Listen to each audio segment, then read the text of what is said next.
আবৃত্তি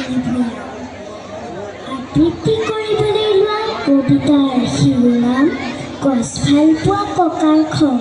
কবি ডক্টৰ ভৱেন্দ্ৰনাথ শইকীয়া। ভাল পালোঁ ৰঘুনাথ, তুমি মোক পুতেলাৰ বিয়ালৈ মাতিলা। পিছে ৰভাখন দিবলৈকে আমলখি গছজোপা কিয়নো কাটিলা? আলহী অতিথি যাব, ৰভা নাইকিয়া হ'ব। বোৱাৰীয়ে ঘৰখন দিবহি পুৰাই। পিছে কোৱাচোন ৰঘুনাথ, আমলখি গছজোপা সহজতে পাবানে ঘূৰাই?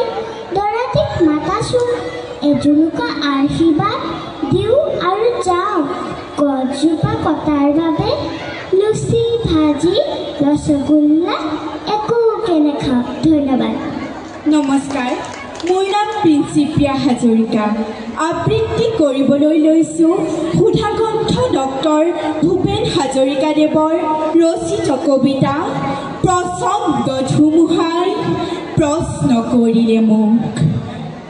প্ৰচণ্ড ধুমুহাই প্ৰশ্ন কৰিলে মোক, তোমাৰ প্ৰাপ্য কি কোৱা? মনৰ দুৱাৰ মেলি নিৰ্ভীকভাৱে কৰোঁ তোমাৰ শক্তিখিনি দিয়া। বজ্ৰৰ গৰ্জনে বক্ষ উজাৰি ক'লে তোমাৰ কাম্য কি কোৱা? মই ক'লোঁ বজ্ৰ তোমাৰ শক্তিশালী উদাত্ত কণ্ঠটি দিয়া। এদিন আকাশে ক'লে জনৈক গীতিকাৰে অকণি আকাশ দেখো মাগে, তুমি কিয় আজি বাৰু কম্পিত কণ্ঠেৰে মাগিছা সৰ্বাকাশ সত্তা? মই ক'লোঁ তুমি এইটো কৈছিলা ৰাতিপুৱা, যিমানে বিলাই দিবা সিমানেই মহান হ'বা। তাৰ নাম সঁচা উদাৰতা।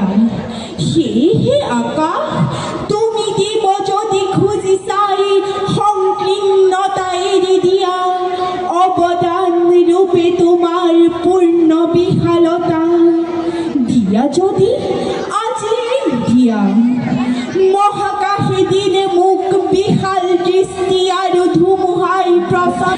বজ্ৰৰ কণ্ঠেৰে ধুমুহাৰ শক্তিৰে গীত গাই কপাক দিগন্ত। দানৱৰ সমাজতো গাম মানৱৰ গীত, কলিজাৰ সঁচা সুৰক্ষিত।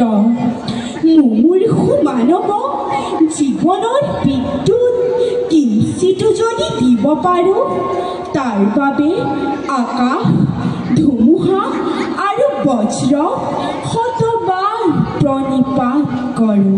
ধন্যবাদ। বিদ্যা মন্দিৰৰ ছাত্ৰ ছাত্ৰীসকলে পৰিৱেশন কৰা এই অনুষ্ঠানৰ সমাপ্তিৰ প্ৰাৰ্থনাত আমাৰ লগত কৰা সহযোগিতাৰ বাবে আপোনাক সকলোৰে কৃতজ্ঞতাৰ সেৱা জ্ঞাপন কৰিছোঁ। অসম প্ৰকাশন পৰিষদ, সদৌ অসম পুথি প্ৰকাশক আৰু বিক্ৰেতা সংস্থাৰ উদ্যোগত যোৰহাট জিলা প্ৰশাসনৰ সহযোগত অনুষ্ঠিত গ্ৰন্থমেলাত আমাক এই সুবিধা প্ৰদান কৰাৰ বাবে ধন্যবাদ আৰু কৃতজ্ঞতা প্ৰদান কৰিছোঁ।